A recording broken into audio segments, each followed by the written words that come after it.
مگر رئیس کا بیٹا اب کلثوم کو بدنام کرنے کے منصوبے سوچنے لگا۔ وہ کلثوم کو ذلیل کرنے کے لیے عجیب و غریب منصوبہ بنا رہا تھا۔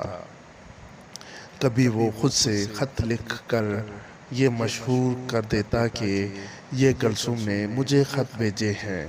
کبھی وہ کلثوم پر جھوٹے لگاتا کہ وہ مجھے رات کو اکیلے میں ملنے آتی ہے۔ اس نے جو ممکن تھا اس نے کیا، مگر گاؤں کے سب لوگ جانتے تھے کہ یہ صرف الزامات ہیں، ان کا حقیقت سے کوئی تعلق نہیں ہے۔ ایک دن مولوی صاحب نے اپنے چچا زاد بھائی کے بیٹے کی شادی میں شرکت کرنے کے لیے دوسرے گاؤں گئے۔ کلثوم اور اس کی ماں بھی مولوی صاحب کے ساتھ ہی تھی۔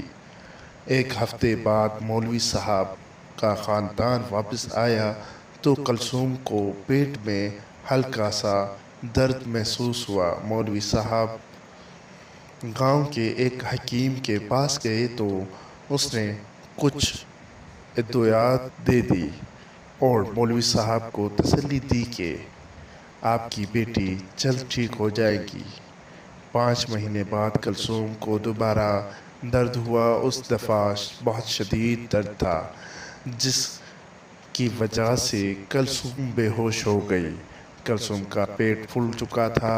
مولوی صاحب کلثوم کو دوبارہ حکیم کے پاس لے گئے تو حکیم نے دعویٰ کر دیا کہ کلثوم حاملہ ہو چکی ہے، کیونکہ پیٹ کے اندر بچہ حرکت کرتا دکھائی دیتا ہے۔ یہ وہ دور تھا جس میں الٹرا ساؤنڈ اور ایکس رے کی سہولت موجود نہیں تھی۔ مولوی صاحب شرم سے پانی پانی ہو گئے اور کلثوم کے ساتھ لے کر گھر روانہ ہوئے۔ رئیس کا بیٹا حکیم کے پاس آیا اور اس سے دریافت کیا کہ مولوی صاحب کی بیٹی کو کیا تکلیف ہے۔ حکیم نے رئیس کے بیٹے کو سب بتا دیا۔ رئیس کے بیٹے کی خوشی کی انتہا نہ رہی۔ وہ تو اسی موقع کی تلاش میں تھا کہ کسی طرح کلثوم کو بدنام کیا جائے۔ اس کے دماغ میں ایک شیطانی ترکیب آئی۔ اس نے ایک میراثی کو بہت سارے پیسے دے کر کہا کہ پورے گاؤں میں مشہور کر دو کہ یہ مولوی صاحب کی بیٹی بغیر نکاح کے ہی بچے کی ماں بننے والی ہے۔ بہت سارے لوگ یہ بات سن کر مولوی صاحب کے دروازے پر جمع ہو گئے۔ وہ مولوی سے حقیقت جاننا چاہتے تھے، مگر مولوی کا جھکا ہوا چہرہ دیکھ کر سب سمجھ گئے۔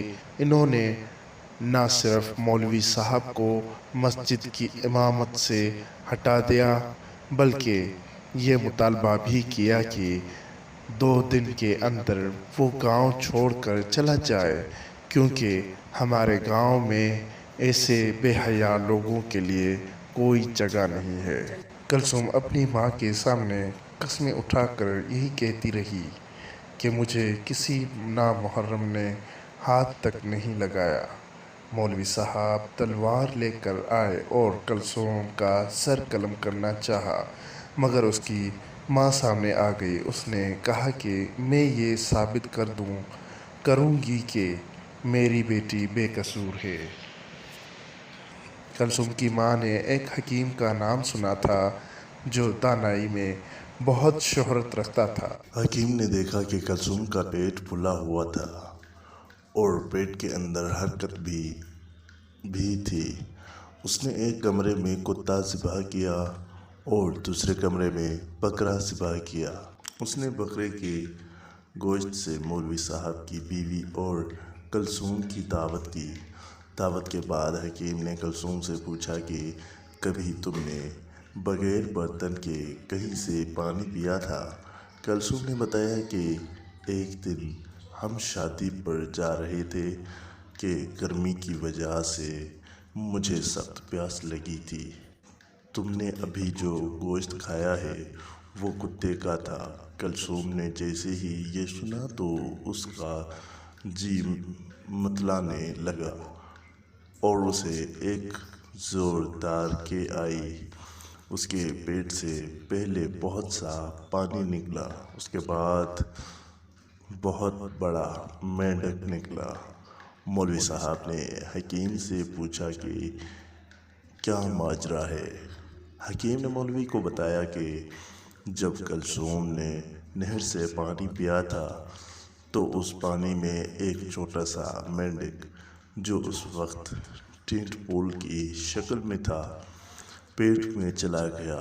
وہ پیٹ میں ہی پرورش پاتا رہا، اور جب وہ پورا مینڈک بن گیا تو پیٹ پھولنا شروع ہو گیا، بالکل اسی طرح جیسے ایک عورت امید سے ہو۔ اس کے بعد پورے گاؤں والوں کو جب اس حقیقت کا پتہ چلا تو وہ مولوی صاحب سے معافی مانگنے لگے۔ اس کے بعد گھر آئے، مگر اس واقعے کے بعد مولوی صاحب پوری زندگی اپنی بیٹی سے معافی مانگتے رہے کہ بیٹی مجھے معاف کر دینا، میں نے تمہارے کردار پر شک کیا تھا۔ آج کا ویڈیو یہیں تک تھا، امید ہے آپ دوستوں کو ضرور پسند آیا ہوگا۔ ایسی ویڈیوز دیکھنے کے لیے پیارا اسلام کے ساتھ جڑے رہے۔